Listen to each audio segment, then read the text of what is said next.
Assalamualaikum warahmatullahi wabarakatuh. Perkenalkan, kami dari kelompok 11, mata kuliah pengolahan limbah industri, dan pada kesempatan kali ini, kami akan mempresentasikan tentang proses pengolahan limbah pada PT Petrokimia Gresik sebagai hasil tugas besar kami. Bagian pertama, sejarah singkat perusahaan. Jadi, industri pupuk merupakan industri yang strategis mengingat negara Indonesia merupakan negara agraris dengan jumlah penduduk yang besar dan laju pertumbuhannya setiap tahun cukup tinggi. Sehingga tahun 1964 merupakan awal berdirinya proyek Petrokimia Surabaya yang nantinya akan menjadi PT Petrokimia Gresik sebagai proyek prioritas dalam pembangunan nasional semesta berencana tahap 1. Kontrak pembangunan proyek ditandatangani dan mulai dilaksanakan pada tahun 1964. Selanjutnya, proyek Petrokimia Surabaya diresmikan oleh Presiden RI pada tahun 1972. Di dalam perjalanannya, beberapa kali perusahaan mengalami perubahan status. Pada tahun 1997, sesuai PP nomor 2897, status perusahaan berubah menjadi Persero yang sebelumnya adalah Perum dan menjadi anggota holding PT Pupuk Sriwijaya pada tahun 1997 dan pada tahun 2012 hingga saat ini PT Petrokimia Gresik merupakan anggota holding PT Pupuk Indonesia. Selanjutnya adalah status proper perusahaan. PT Petrokimia Gresik adalah salah satu perusahaan yang mempunyai potensi pencemaran limbah dari produk yang dihasilkan. Namun, Petrokimia Gresik ini berhasil mendapatkan dan mempertahankan gold rank atau emas pada penghargaan tertinggi proper dari KLH KRI dalam pengolahan lingkungan. Pada tahun 2022, Petrokimia Gresik penilaiannya sudah mencakup Life Cycle Assessment atau LCA, dan pelaksanaan inovasi sosial yang masuk dalam kriteria penilaian sudah lebih dari yang dipersyaratkan dalam peraturan atau beyond compliance, di mana dalam hal ini Petrokimia Gresik memiliki inovasi lingkungan peternakan sapi terintegrasi yang disebut literasi dan menjadi salah satu inovasi sosial bagi Petrokimia Gresik. Selain itu, Green Leadership juga menjadi penilaian pada proper di tahun 2022 dan poin ini digunakan untuk mengukur komitmen pemimpin perusahaan terhadap pengelolaan lingkungan seperti mini policy. Baik, selanjutnya adalah proses produksi, di mana Petrokimia Gresik, Departemen 1 memiliki 3 proses utama, yaitu unit amonia yang memproduksi amonia dengan kapasitas 445.000 ton per tahun atau sekitar 1.350 ton per hari. Feed berupa natural gas yang menjadi sumber hidrogen.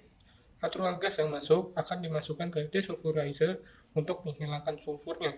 Sulfur yang hilang akan terabsorpsi dengan katalis ZNO.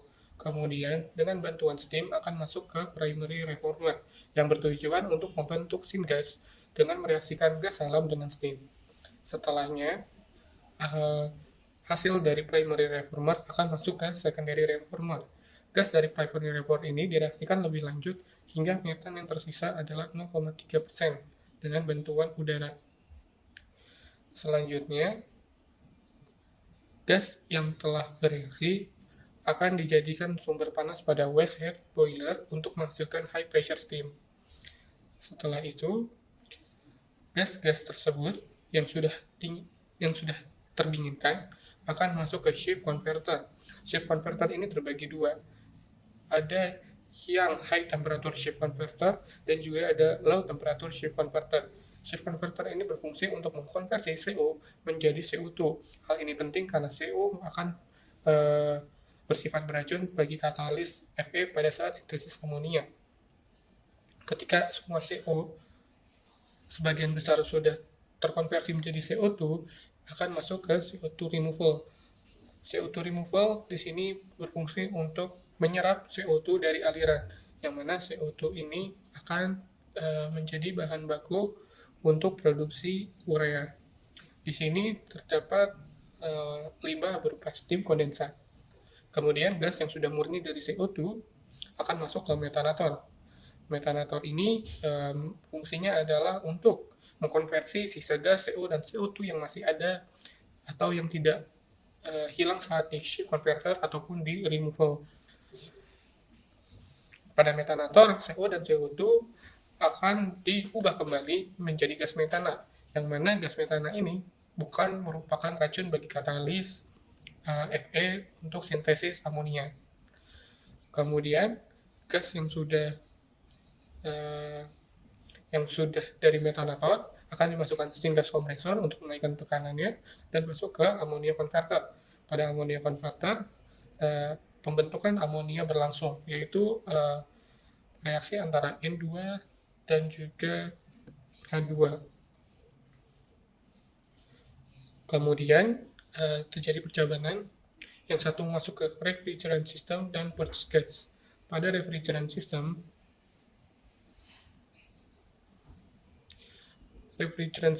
berfungsi untuk mengkondensasikan amonia dari vent gas dan purge gas serta menurunkan jumlah H2O dari gas sintesis atau amonia. Selanjutnya, amonia yang sudah di refrigerant akan keluar dengan kemurnian 99 hingga 99,5% untuk sebagai produk atau digunakan untuk produksi pupuk lainnya. Kemudian pada refrigerant ada yang namanya flash gas, itu bersamaan dengan purge gas akan masuk PGRU HRU yang merupakan purge gas recovery unit dan hydrogen recovery unit, di mana unit ini dapat merecover atau mendaur ulang gas amonia dan juga gas H2. Gas H2 akan diumpan balik ke syngas kompresor agar dapat masuk ke ammonia converter, sedangkan amonia akan ikut masuk bercampur dengan natural gas sebagai fuel untuk di primary reformer.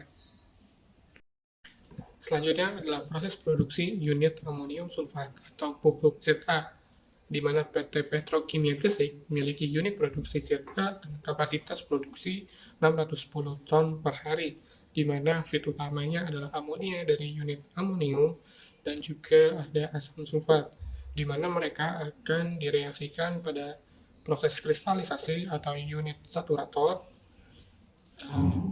yang dari keluaran unit ini merupakan campuran kristal amonium sulfat atau larutan amonium sulfat jenuh dan juga amonium dan asam sulfat yang tidak bereaksi atau biasa kita sebut sebagai mother liquor.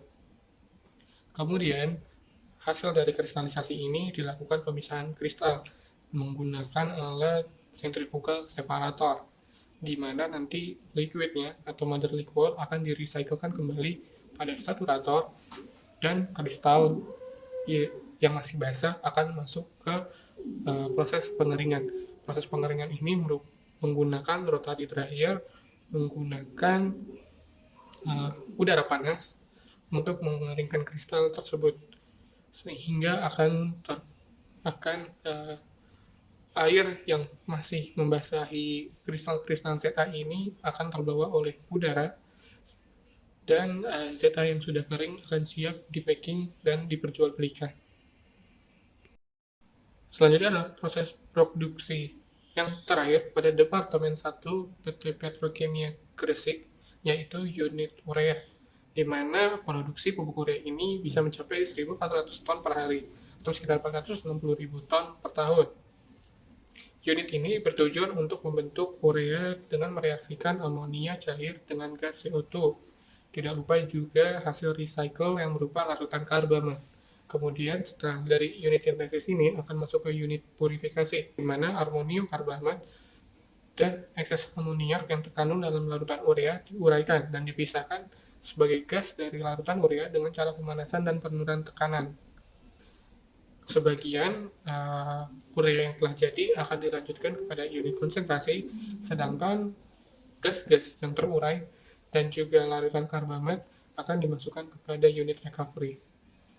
Pada unit recovery, gas-gas akan dikontakkan dengan larutan karbamid baik dari unit purifikasi ataupun unit PCT untuk dapat bisa di-recycle kembali ke unit sintesis. Adapun juga sebagian kecil dari unit recovery yang akan melepaskan gas-gas amonia dan CO2. Setelah unit purifikasi, kita melanjutkan ke unit konsentrasi, di mana fungsinya itu untuk memekatkan larutan urea dari yang awalnya 70% menjadi 99,7% dengan menggunakan penguapan dan tekanan vakum. Pada unit konsentrasi ini akan sebagian terbuang, yaitu H2O, urea, amonia, dan CO2 kepada unit PCT. unit PCT ini berfungsi untuk mengambil urea, gas amonia, dan CO2 yang masih terikut dalam uap air yang terdapat yang hasil dari unit konsentrasi agar bisa di-recycle, baik di-recycle ke unit recovery ataupun ke unit purifikasi. Kemudian hasil dari unit konsentrasi ini berupa urea yang konsentrasinya 99,7% akan masuk ke unit pre-link. Unit pre-link ini bertujuan untuk memadatkan atau membentuk urea padat dengan menggunakan pre-link tower. Parutan urea akan dispray, didinginkan, dan dipadatkan untuk menghasilkan urea yang berbentuk pril. Kemudian limbah air dari unit ini bisa dihasilkan dari unit PCT karena dari hasil dari uap yang dipisahkan pada unit konsentrasi pada unit PCT akan lebih dipisahkan kembali dari urea, amonia, dan CO2 yang kemudian airnya dilabelkan sebagai treated process condensate. Next. Baiklah, selanjutnya adalah proses pengolahan limbah. Saat ini, PT Petrokimia Gresik mengelola kawasan industri secara terpadu dan memiliki 4 jenis pengolahan limbah, yaitu pengolahan limbah cair, gas, padat, dan limbah B3. Yang pertama adalah pengelolaan limbah cair, yang mana pada proses ini pabrik memiliki unit lime handling untuk menyimpan dan menyalurkan lime milk yang dibutuhkan oleh unit-unit tertentu.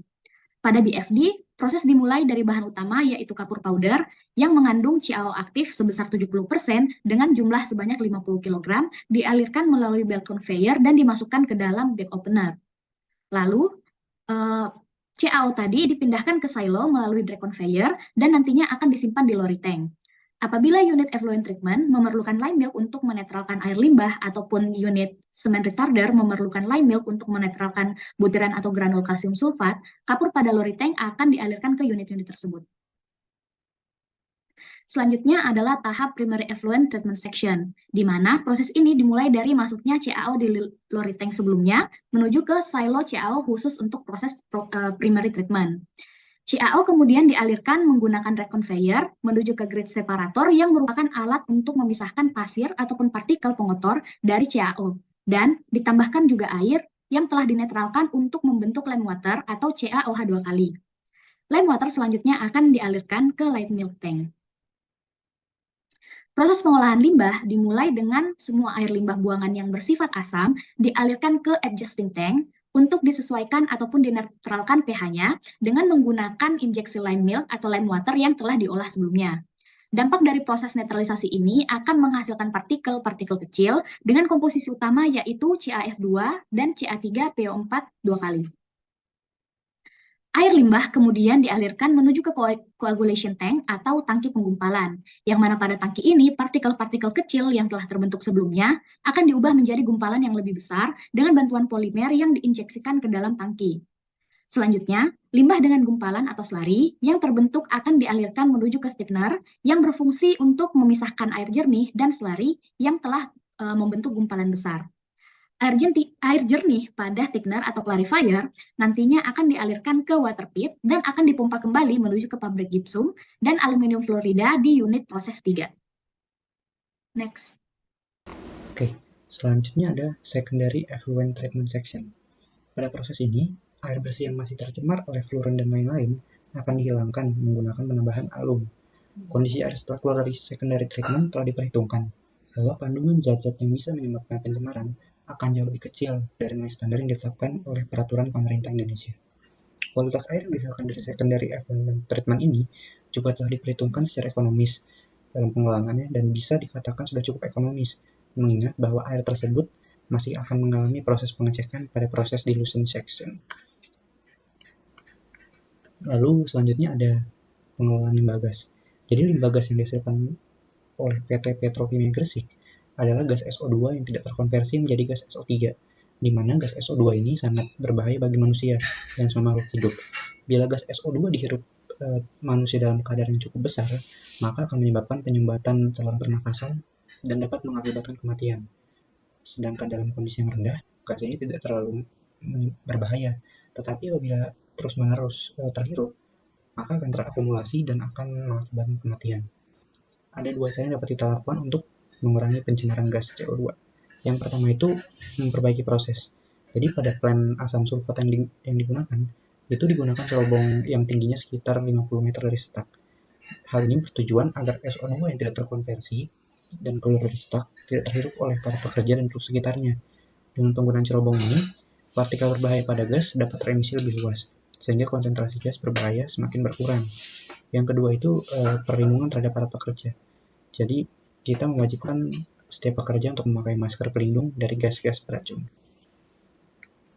Selanjutnya ada pengelolaan limbah padat. Nah, limbah padat yang dihasilkan oleh PT Petrokimia Gresik ini berupa belerang cair yang mengering atau kita sebut sulfur block, sulfur kompartemen, dan lumpur hasil pengolahan limbah cair.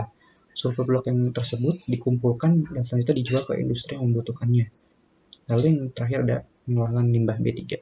Jadi PT Petrokimia Gresik ini secara khusus melakukan penanganan terhadap limbah bahan berbahaya dan beracun yang dihasilkan guna mencegah terjadinya pencemaran lingkungan akibat limbah tersebut. Sumber utama limbah B3 yang dihasilkan oleh Petrokimia Gresik ini berasal dari limbah laboratorium dan limbah bekas katalis.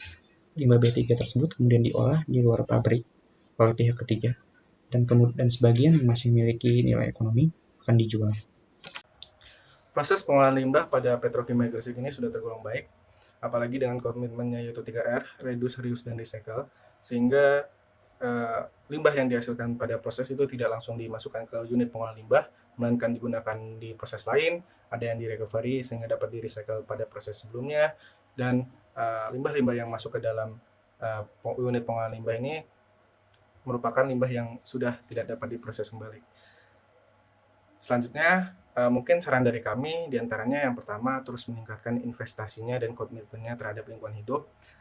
Karena walaupun pada 2021 dan 2022 ini telah mendapatkan proper emas, hal ini harus tetap dipertahankan sehingga pada 2023 diharapkan mendapatkan proper emasnya kembali. Yang kedua, melakukan pemantauan, pemeliharaan, serta audit terhadap proses maupun hasil dari pengolahan limbah yang telah dilakukan.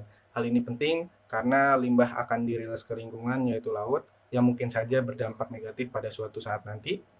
Dan jikapun terjadi masalah pada suatu saat nanti, pastinya bakal lebih cepat tertangani karena adanya audit. Yang ketiga, mengikuti pengembangan dan penerapan inovasi terbarukan dan berkelanjutan, baik dalam pengolahan limbahnya maupun dalam proses produksinya, sehingga nantinya prosesnya akan lebih efektif dan efisien. Walaupun hari ini telah dilakukan Petrokimia Gresik, tapi inovasi-inovasi yang dilakukan ini akan terus berdatangan dan terus muncul sehingga perlu diikuti dan dipilih yang sesuai dengan kebutuhan proses yang ada. Yang keempat, mendorong dan menggunakan sumber energi terbarukan. PT Petrokimia Gresik ini masih menggunakan batu bara sebagai salah satu sumber energi utamanya, dan ini merupakan energi fosil yang berdampak negatif pada lingkungan dan pastinya masih menghasilkan limbah walaupun sudah ada inovasi terbarukan yaitu purified gypsum sebagai bahan semen. Namun tetap saja diharapkan Petrokimia Gresik ini kedepannya dapat menggunakan sumber energi terbarukan. Dan yang terakhir, bekerjasama dengan pihak ketiga, baik itu lembaga penelitian, akademisi, organisasi lingkungan hidup, lembaga pemerintahan maupun pihak-pihak berkepentingan lainnya, sehingga dapat mendapatkan beragam perspektif dan untuk mengevaluasi pengolahan limbah yang dilakukan, sehingga evaluasi yang dilakukan ini lebih tepat sasaran. Dan diharapkan dengan saran-saran ini Petrokimia Gresik ke depannya dapat meningkatkan kualitas pengolahan limbahnya serta lebih berdampak positif lagi kepada masyarakat dan dapat menjadi contoh bagi industri-industri lain dalam pengolahan limbahnya. Sekian, terima kasih.